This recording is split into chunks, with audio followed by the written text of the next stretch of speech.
interview နောက်ပြီးသွားလို့ရှိရင်တခြား interview ဒီအကြောင်းရေပေါ့နော်ပြီးတော့ချောရဲ့ဒီဘယ်လိုမျိုးရှောက်ခဲ့လဲဆိုရဲ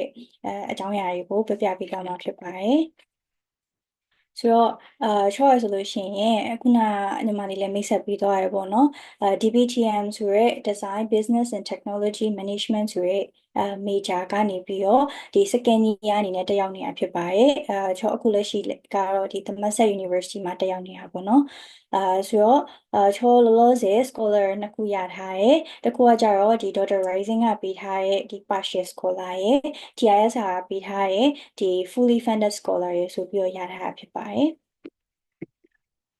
ဆိုတော့ tables of content အနေနဲ့ချောကပထမဆုံး Dr. Rising ဆိုတာပါလေပြီးတော့ Dr. Rising journey ရဲ့နောက် interview process အကြောင်းရဲ့ Q&A session ရဲ့ဆိုပြီးတော့၄ပိုင်းခွဲထားရပေါ့နော်ပထမဆုံးအနေနဲ့ဒီ Dr. Rising ဆိုတာကဒီ Child Eye Orchid ဆိုရဲဒီထိုင်းနိုင်ငံမှာရှိရဲ့ချင်းမိုင်မှာပေါ့နော် Child Eye Orchid Hotel and Resort ဆိုရဲနေရာတစ်ခုရှိရဲ့အဲ့နေရာကနေပြီးတော့ Dr. Rising Scholar ကိုပြအပ်တာဖြစ်ပါတယ်သူတို့ကဆိုလို့ရှိရင်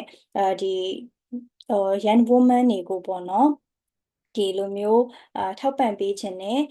အကုန်လုံးတန်းတူညီမျှအခွင့်အရေးပေးချင်တာဖြစ်တဲ့အတွက်ကြောင့်မို့လို့ဒီလိုလူတွေကို support ပေးမယ်ဆိုပြီးတော့သူတို့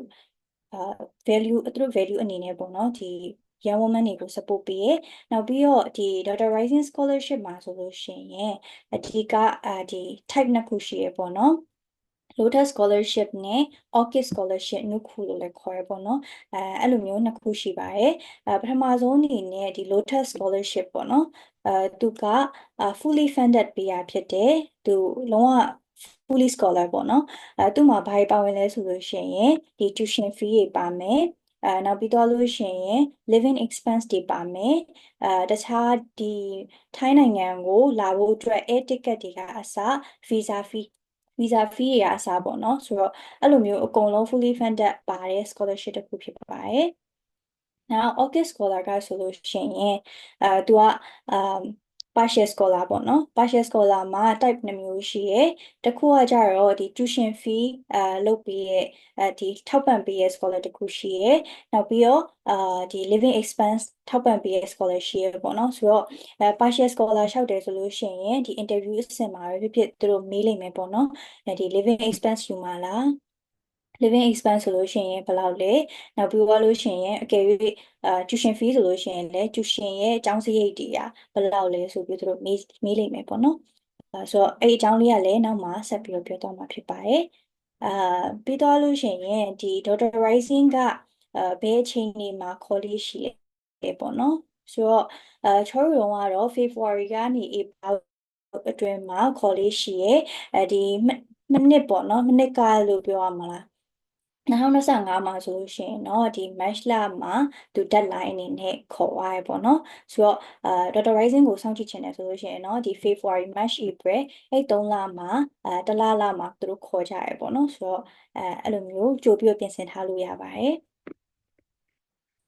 ပြီးတော့ requirement အနေနဲ့ကအကုန်လုံးလည်းတည်ပြီးသားဖြစ်မှာပါပေါ့နော်ဒီဟာကကြတော့ဒီ minority woman ethnic minority woman တွေကိုပဲ support ရဖြစ်တယ်support ရဖြစ်တယ်ပေါ့နော်ဆိုတော့ဒီ main ကလေးဖြစ်တဲ့ဒီမြန်မာနိုင်ငံသူဒါမှမဟုတ်လို့ရှိရင်ထိုင်းနိုင်ငံသူဖြစ်ရမယ်ပြီးသွားလို့ရှိရင် passport ဒါမှမဟုတ် national ID ရှိရမယ်ပေါ့နော်passport ရှိရတော့အကောင်းဆုံးဖြစ်မယ်ပေါ့နော်ဘာလို့လဲဆိုတော့သူများနိုင်ငံမှာကြောင်းတက်ရမှာဖြစ်တဲ့အတွက်ကြောင့်မို့လို့ဒီ passport တော့ကြိုပြီးတော့ပြင်ဆင်ထားစီခြင်းတယ်ပေါ့နော်နောက်ပြီးသွားလို့ရှိရင်ကိုကဥပမာ2026မှာကြောင်းတက်ချင်တယ်အဲ့လိုမျိုးဆိုလို့ရှိရင်ဒီ passport ကိုလည်းအမြဲဒီသူ့ရဲ့ expiry date ကိုလည်းအမြဲစစ်ရမယ်ပေါ့နော်ဘာလို့လဲဆိုလို့ရှိရင်မြန်မာနိုင်ငံကနေထွက်ချင်တယ်ဆိုလို့ရှိရင်အနည်းဆုံး passport သက်တမ်း6လကျန်မှထွက်လို့ရတာဖြစ်တဲ့အတွက်ကြောင့်မို့လို့passport လိုအပ်လို့ရှိရင်လည်းတစ်ခါရဲတိုးထားတင်တယ်ပေါ့နော်နောက်တစ်ခုကဆိုလို့ရှိရင်ဒီ online application form ပေါ့နော်ဆိုတော့Dr. Rising ကိုရှောက်မယ်ဆိုလို့ရှိရင်သူတို့ပေးထားတဲ့ website ကနေတဆင့်ပေါ့နော်ဒီသွားပြီးတော့ဒီ essay ဖြည့်ရတယ်နောက် educational volunteer experience တွေနောက်ပြီးတော့ကိုယ့်ရဲ့ information တွေဖြည့်ရတယ်ပြီးတော့နောက် background information ပေါ့ကိုယ့်ရဲ့ အဖေကဘာလုပ်လဲအမေကဘာလုပ်လဲနောက်ပြီးတော့လို့ရှင်မိသားစုတွေမှာပညာတတ်ဘယ်နှယောက်ရှိတယ်ပြီးတော့လို့ရှင် financially ဘယ်လိုမျိုးလိုအပ်နေလဲဆိုတဲ့အကြောင်းအရာတွေကိုလည်းဒီမှာဖြည့်သွင်းရတာဖြစ်တယ်နောက်ပြီးတော့ acceptance letter ပေါ့နော် acceptance letter ကကြတော့သူက optional ဖြစ်တယ်ဘယ်လိုမျိုးလဲဆိုလို့ရှိရင်ဒီကိုကတမတ်ဆက်တက်ချင်တယ်ဆိုလို့ရှိရင်တမတ်ဆက်ကိုလျှောက်ထားပါရယ်လျှောက်ထားရယ်ပေါ့နော်ကိုကဒီ acceptance letter တော့မရသေးဘူးဆိုလို့ရှိရင်လည်းဆက်စချင်း stage မှာလျှောက်လို့ရပါတယ်ဒါပေမဲ့ interview stage ပေါ့နော်ဒီလိုမျိုး scholar winner အနေနဲ့မကြီးညာခင်မှာသူတို့ကို acceptance letter provide ပေးနိုင်လို့ရှိရင်ရပါပြီပေါ့နော်နောက်ပြီးသွားလို့ရှိရင်recommendation letter ပေါ့နော်တချို့တွေကလည်း recommendation letter ကို reference letter လို့လည်းခေါ်ရပေါ့နော်ဆိုတော့ဒီ academic ဆရာမတယောက်ကနေပြီးတော့ဒါမှမဟုတ်လို့ရှိရင်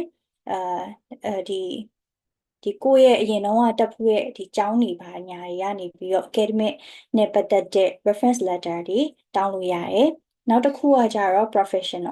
professional ကကြတော့အကယ်၍ကို့မှာပေါ့နော်ဒီ work experience ရှိရဆိုလို့ရှိရင်ဒီအလုပ်ကနေပြီးတော့တောင်းတာပဲဖြစ်ဖြစ်ဒါမှမဟုတ်လို့ရှိရင် volunteer experience ရှိရဆိုလို့ရှိရင်လည်း volunteer organization ကနေပြီးတော့တောင်းတာပဲဖြစ်ဖြစ်ဒီလိုမျိုးတောင်းပြီးတော့ဒီ reference letter အနေနဲ့requirement အနေနဲ့ပေါ့နော်သူတို့မှာ submit ပေးရတယ်နောက်ပြီးတော့ဒီ essay 5 ပုဒ်ရေးရတယ်ပေါ့နော်ဒါကကြတော့တစ်နှစ်နဲ့မတူဘူးပေါ့နော်တချို့နှစ်တွေကျတော့လေ4 ပုဒ်ရေးရတယ်ရှိရယ်5 ပုဒ်ရေးရတယ်ရှိရယ်ပေါ့နော်ဆိုတော့ essay မေးခွန်းနေရလေဒီတစ်နှစ်နဲ့မတူတာဖြစ်တဲ့အတွက်ကြောင့်မို့လို့ဒီသူတို့စပြီးတော့ခေါ်ပြီဆိုလို့ရှိရင်အကုန်လုံး list down လုပ်ထားတဲ့နေပေါ့နော်ဆိုတော့ဒီဟာတွေကတော့ requirement တွေဖြစ်ပါတယ် okay နောက်ပြီးတော့လို့ရှိရင်ချောပေါ့နော်ဒီ Data Rising ကို2023တုန်းကရှောက်ခဲ့တယ်ဆိုတော့အဲ့တုန်းကဆိုလို့ရှိရင်ဘယ်လိုမျိုးကြော်ဖြတ်ခဲ့ရလဲဆိုတဲ့အကြောင်းအရာလေးပြောပြပေးသွားမှာဖြစ်ပါတယ်ဆိုတော့ပထမဆုံးအနေနဲ့ချောတို့ခုနကပြောသွားတဲ့ requirement တွေရှိရပေါ့နော်ဆိုတော့ဒီ requirement တွေကိုချောကတော့ဒီစာရွက်တစ်ခုပေါ်မှာပေါ့နော်အကုန်လုံးchecklist ပုံစံမျိုးလေးနဲ့ပေါ့နော်ခြာရေးလိုက်တယ်ဘာလို့လဲဆိုတော့တစ်ခုမှမကြံအောင်လို့ပေါ့နော်အဲ့လိုမျိုးခြာရေးလိုက်တယ်ရေးပြီးသွားလို့ရှိရင်ကိုကဥပမာ passport သက်တမ်းရှိတယ်ဆိုလို့ရှိရင် passport သက်တမ်းအမှန်ချလိုက်တယ်ပေါ့နော်ဆိုတော့အဲ့လိုမျိုး checklist နဲ့ကို prepare လုပ်ရမယ့်ဟာတွေကိုတည်တည်ချာချာပေါ့နော်ပြင်ခဲ့ရပြီးသွားလို့ရှိရင်ချောရုံကကြတော့ email ကတဆင့်လျှောက်ရတာပေါ့နော်ဆိုတော့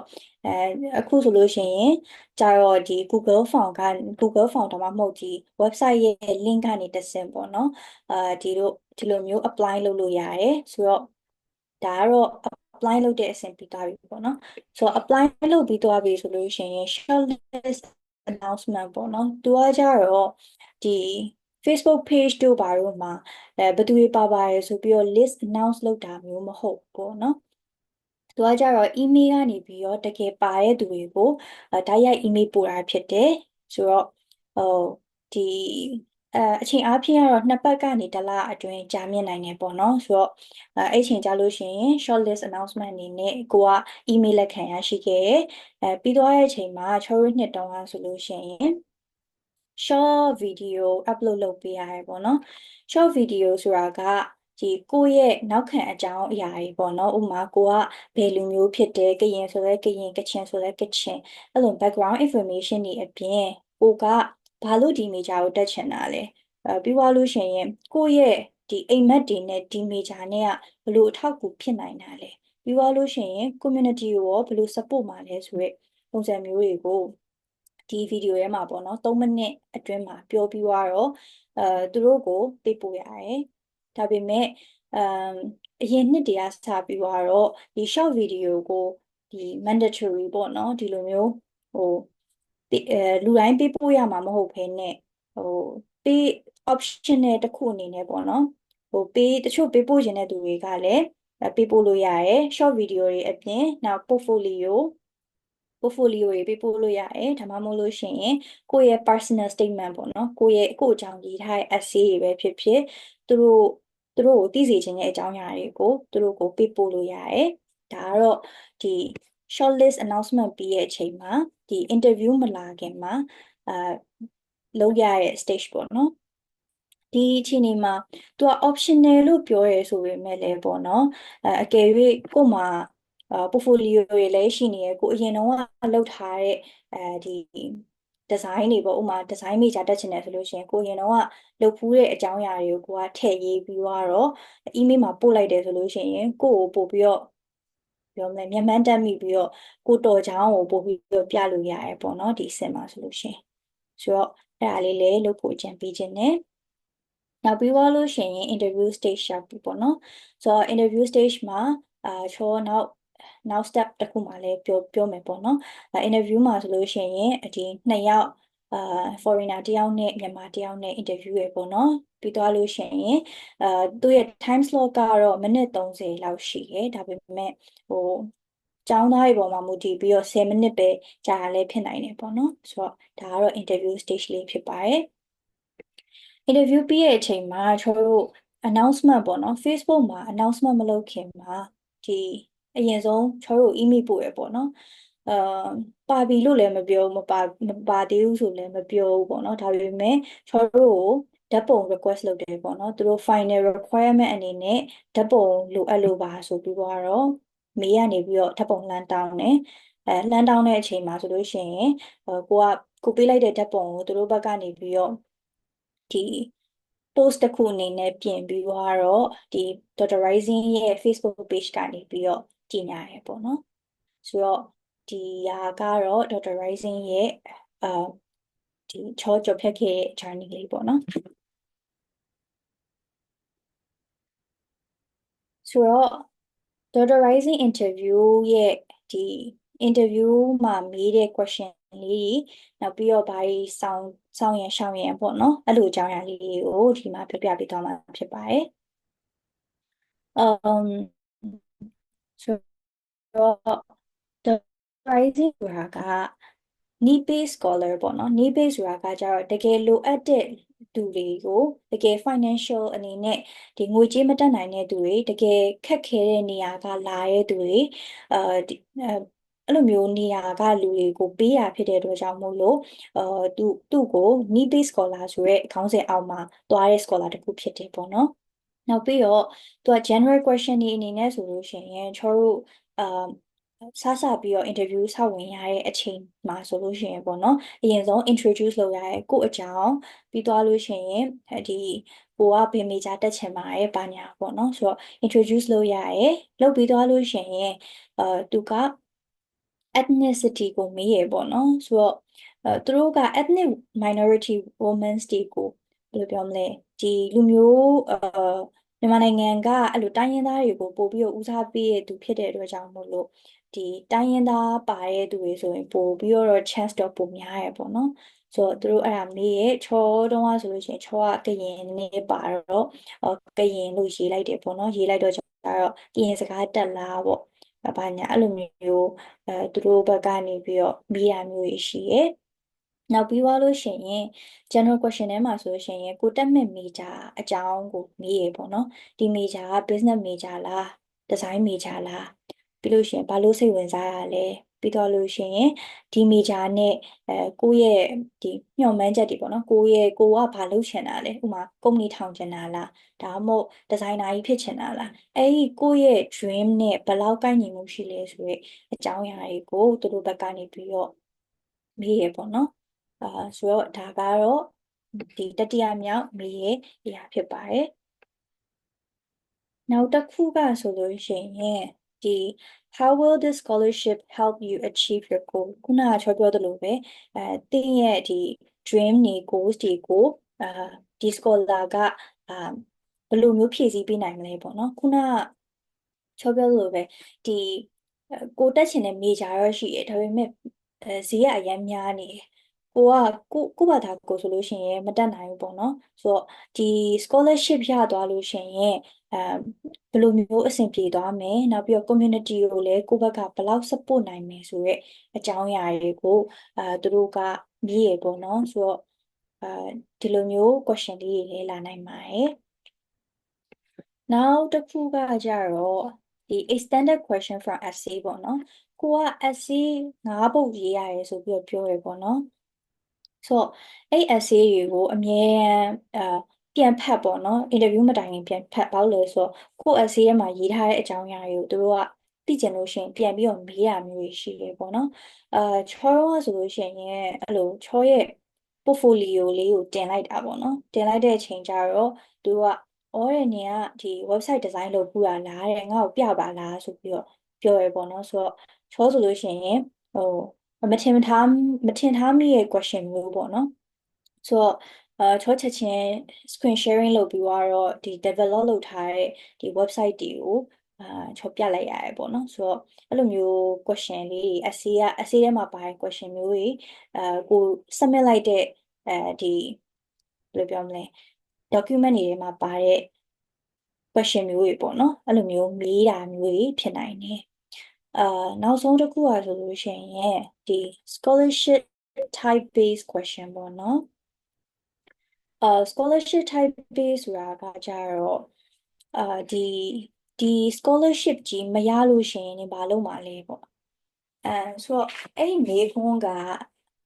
ခက်တယ်လို့ထင်တယ်ပေါ့နော်ဘာလို့လဲဆိုလို့ရှိရင်ချောတော့ကကြတော့အဲ့လိုမေးလိုက်တဲ့အချိန်မှာ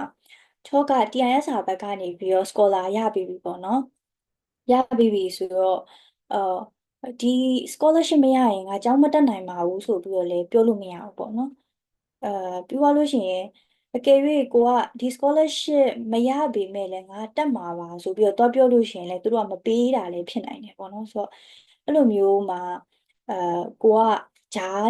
ချပြီးတော့ကောင်းကောင်းပြောနိုင်ရမယ်ပေါ့နော်ကျွန်တော်ကပြောလိုက်လဲဆိုတော့ငါကအကယ်၍ဒီ scholar မရခဲ့ဘူးဆိုလို့ရှိရင်တော့ငါပတ်တိုင်းလုပ်ပြီးတော့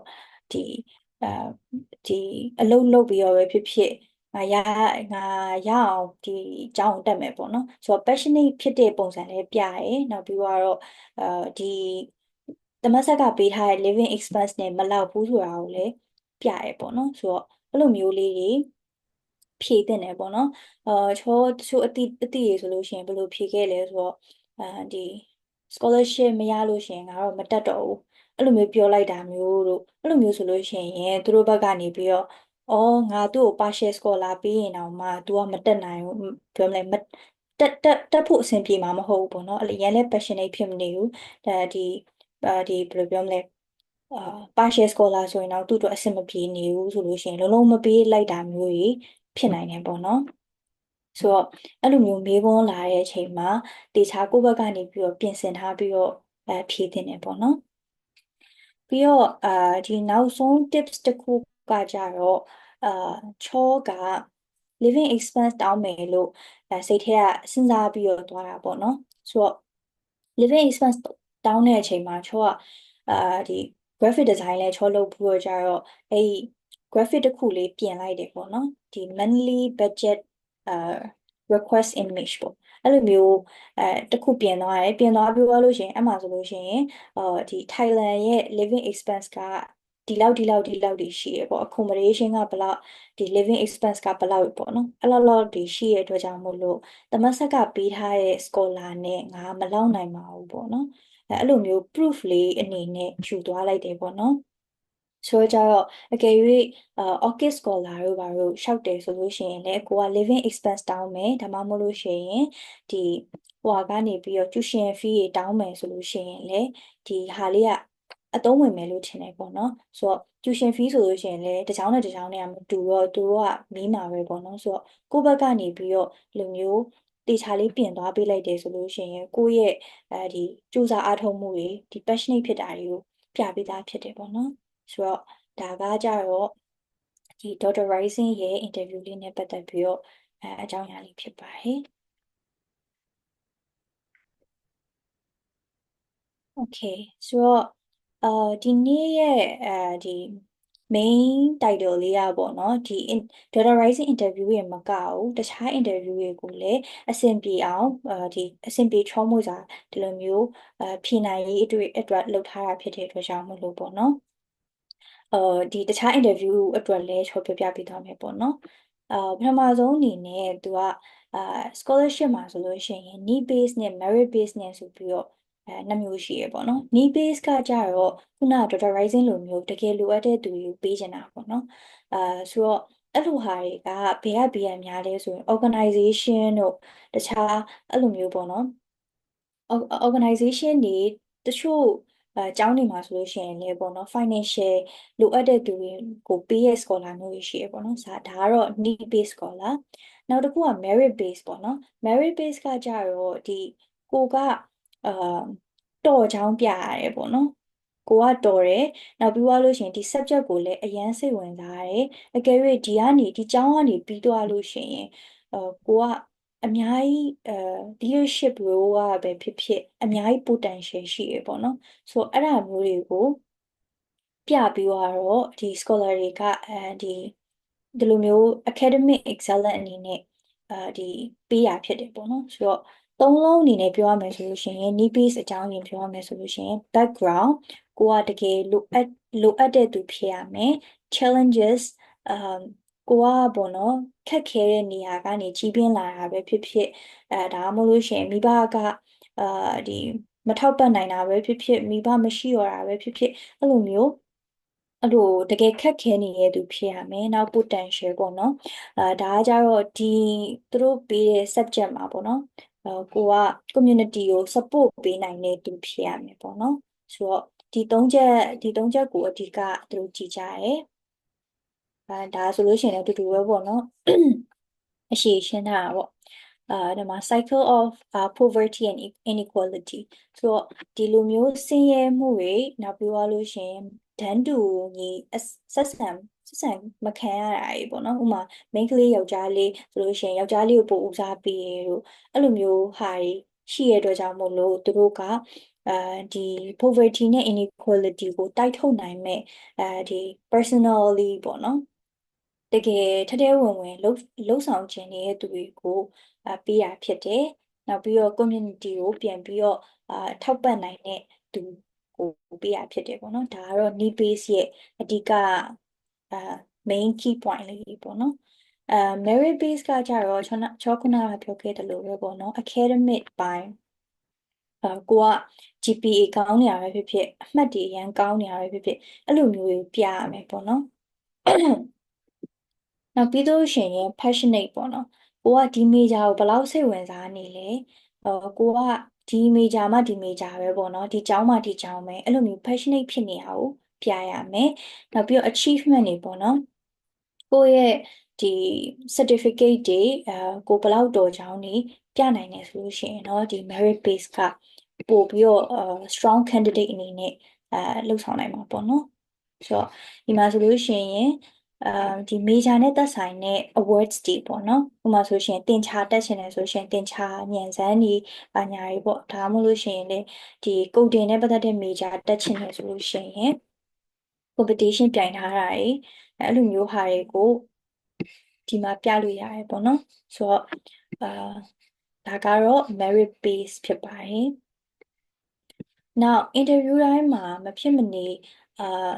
လုပ်ရမယ့်ဘယ်လိုလဲ follow လုပ်ရမယ့် key point တွေကကြတော့အမြဲတမ်းအချိန်ကြီးရောက်သွားတာပေါ့နော်။ဘာလို့လဲဆိုတော့တချို့တွေက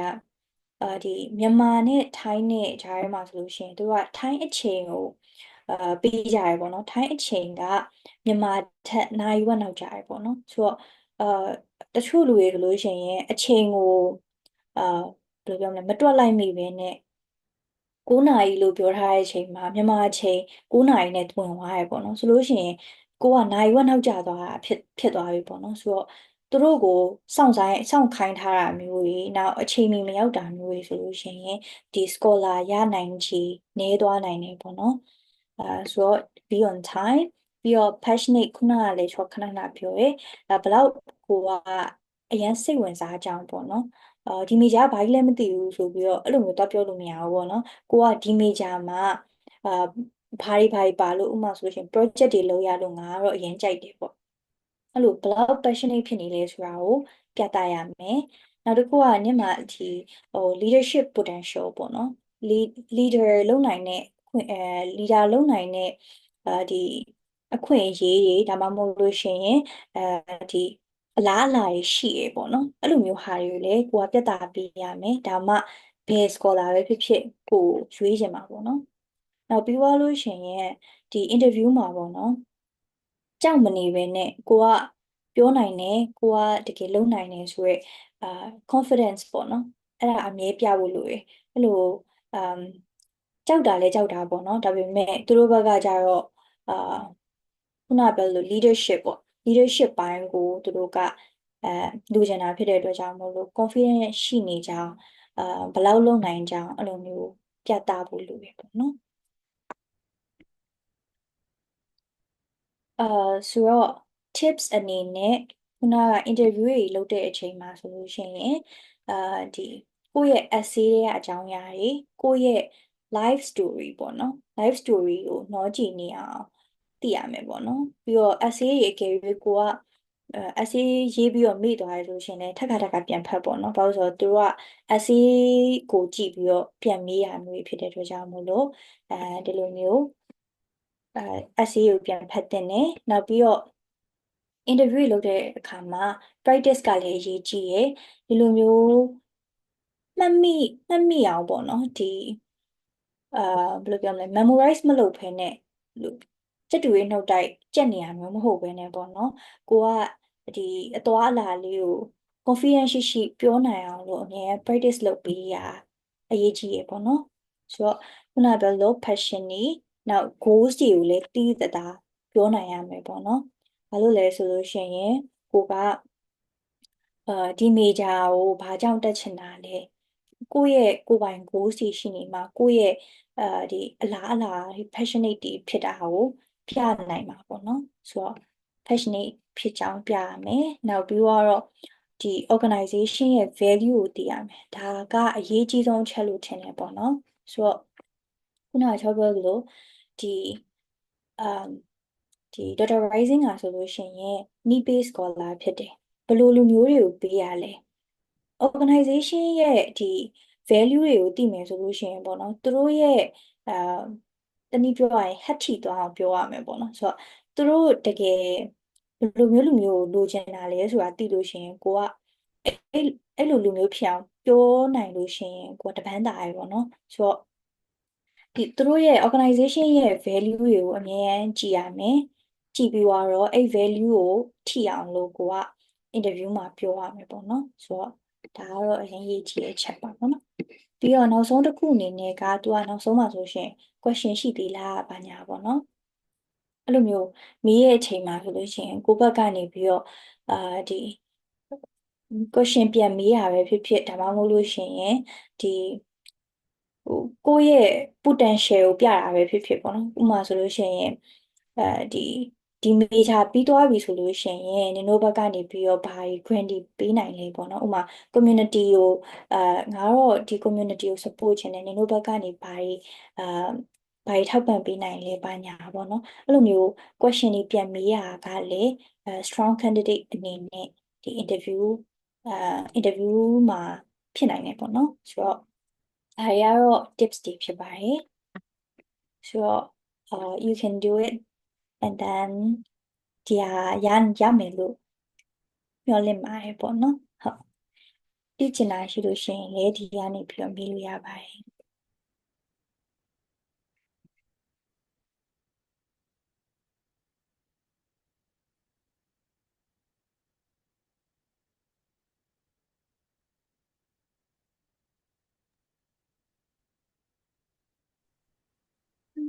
ညီမတို့ကmemo time လေးဓာတ်ပုံရိုက်လို့ရလားမသိရှင်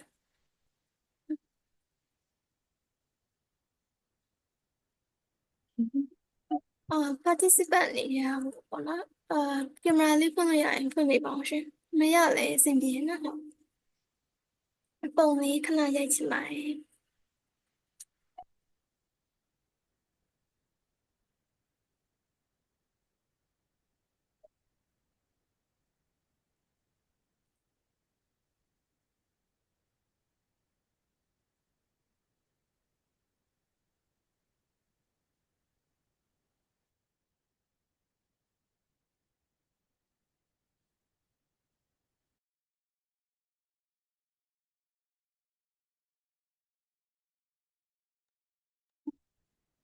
ရပါပြီရှင်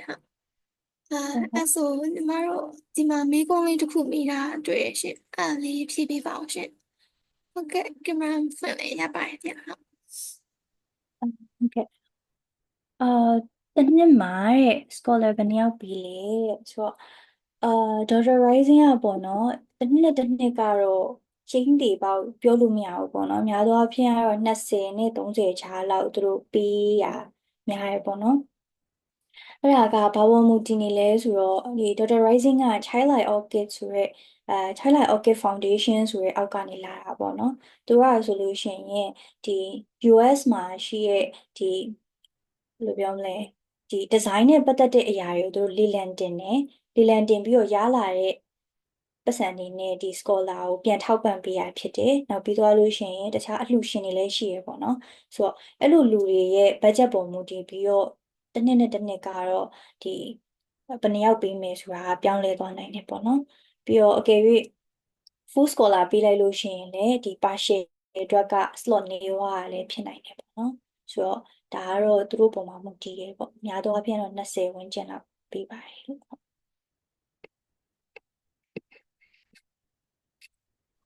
မေးချင်တာလေးများရှိလားမသိဘူး participant တွေက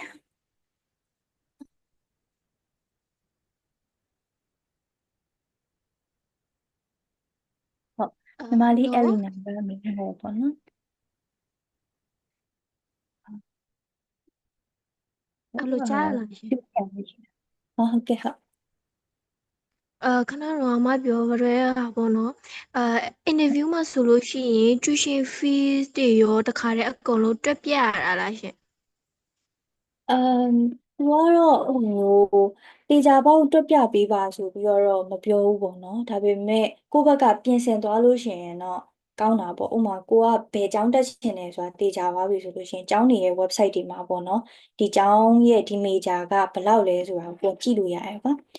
သူတို့ကလူတိုင်းကိုလိုက်ကြည့်မယ်အစားကိုကနေပြီးတော့ပြလိုက်လို့ရှိရင်ကတော့အကောင်းဆုံးပဲပေါ့နော်ဆိုတော့ကိုကတမတ်ဆက်မှာတက်ချင်တယ်ဒီ major တက်ချင်တယ်ဒီ major ကတော့လေးနှစ်တက်ရမှာလေးနှစ်ကိုဘယ်လောက်ရှိရဲအဲ့လိုမျိုးကသူတို့ကိုပြပေးလိုက်လို့ရှရင်သူတို့ဘက်ကလည်းတွက်ချက်ရတာအဆင်ပြေပေါ့နော်ဟုတ်ဆိုတော့ strong candidate အနေနဲ့ကတော့ဒီလိုလေးပြင်သွားလို့ရှရင်တော့ကောင်းတာပေါ့ဟုတ်ကဲ့ကျေးဇူးပါရှင်ဟုတ်ရပါတယ်ဟုတ်အဲဒါဆိုရင်ဒီ Elena ရဲ့ဒီဟာလေးကိုဖတ်ပြလိုက်မယ်ပေါ့နော် scholarship အတွက်ရေးခိုင်းတဲ့ essay တွေကတစ်နှစ်နဲ့တစ်နှစ်နဲ့တူလားတဲ့ဆိုတော့ဆိုပြောရမယ်ဆိုရှင်အများသောအားဖြင့် essay က၄ပုဒ်ဒါမှမဟုတ်၅ပုဒ်မေးတတ်တယ်ပေါ့နော်ဒါပေမဲ့များသောအားဖြင့်တူတာကကြတော့ရှေ့2ပုဒ်3ပုဒ်လောက်ကအမြဲတူတတ်တယ်ဘာလို့လဲဆိုတော့ရှေ့ပုဒ်တွေကကိုယ့်ရဲ့ background information တွေကိုယ့်ရဲ့ခက်ခဲတဲ့အကြောင်းအရာတွေပေါ့နော်ဥပမာဘယ်လိုမိသားစုကလာတာအာအိမ်တွင်းအကြမ်းဖက်မှုခံရတယ်အဲ့လိုမျိုးဟာတွေကိုရေးလို့ရတဲ့ background နဲ့ပတ်သက်တဲ့ essay မျိုးပေါ့နော်ဆိုတော့အဲ့ဒါမျိုးပါတယ်ပြီးသွားလို့ရှိရင်ဘယ်လို essay ပါလဲဆိုတော့ hardship ပေါ့နော်ကိုကအခက်ခဲဆုံးအချိန်အဲအခက်ခဲဆုံးအချိန်ကဘယ်လိုမျိုးဖြစ်ခဲ့လဲဥပမာ for example covid တုန်းကကိုကဒီအဆင်မပြေဘူးပေါ့နော်အကုန်လုံးမိသားစုတွေလည်းဆုံးရှုံးခဲ့ရတယ်အဲ့အချိန်မှာကိုကအာစိတ်အခြေအနေရဒီလိုမျိုးဖြစ်သွားတယ်ဆိုပေမဲ့လည်းကိုဘယ်လိုယုံထလဲယုံပြီးတော့ကိုဘယ်လောက် potential ရှိလဲပေါ့နော်ဥပမာကိုဘယ်လိုမျိုးရုန်းကန်ခဲ့လဲဒါပေမဲ့အဆင်ပြေခဲ့ရပေါ့နော်နောက်ဆုံးမှာအဆင်ပြေခဲ့ရဆိုရဲ hardship ကိုဘယ်လို overcome လုပ်လဲဆိုရဲမိခွန်းမျိုးတွေအဲ့ဒါမျိုးတွေကတော့နှစ်တိုင်းတူရပေါ့နော်ဆိုတော့ဘာမျိုးတွေမတူဘူးလဲဆိုတော့ဒီ gender equality အကြောင်းနေနောက်အဲ့လိုမျိုးအကြောင်းအရာနဲ့ပတ်သက်တဲ့မိခွန်းတွေကကြတော့တစ်နှစ်နဲ့တစ်နှစ်ကတော့မတူဘူးပေါ့နော်ဆိုတော့များသောအားဖြင့်တော့နှစ်ပုဒ်သုံးပုဒ်လောက်တူပါတယ်လို့ဟုတ်ကဲပါအဲ့ဆိုမေးချင်တာလေးမရှိတော့ဘူးထင်ပါတယ်ရှင်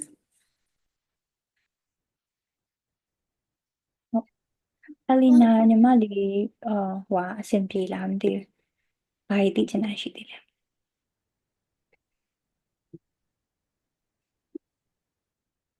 အော် okay မာရီကမိကုံးလေးတစ်ခုမိထားရပေါ့နော်ဆိုတော့ အင်တာဗျူးမှာဖြေနေစကားပြောက်ပြီးမိသွားတာကြီးခဏခဏကြုံဘူးလို့ပါတဲ့ personal tip လေးပြောပြပေးလို့ရမလားတဲ့ချောခုနကလည်းပြောရပါတော့ဒီ practice practice လုပ်ပါပေါ့နော်ဆိုတော့ဒီမကြောက်ပါနဲ့သူတို့ကလည်းဒီ conversation တစ်ခုအနေနဲ့ပဲပေါ့နော် formal ဖြစ်တဲ့ interview မျိုးလည်းမဟုတ်ဘူးဒီလိုမျိုး conversation interview ဖြစ်တဲ့အတွက်ကြောင့်မို့လို့ကြောက်နေပေါ့နော်ဒီ practice များလုပ်ပြီးသွားလို့ရှိရင်ကိုကအဆင်ပြေသွားလိမ့်မယ်ပေါ့နော်ဟုတ်ပါ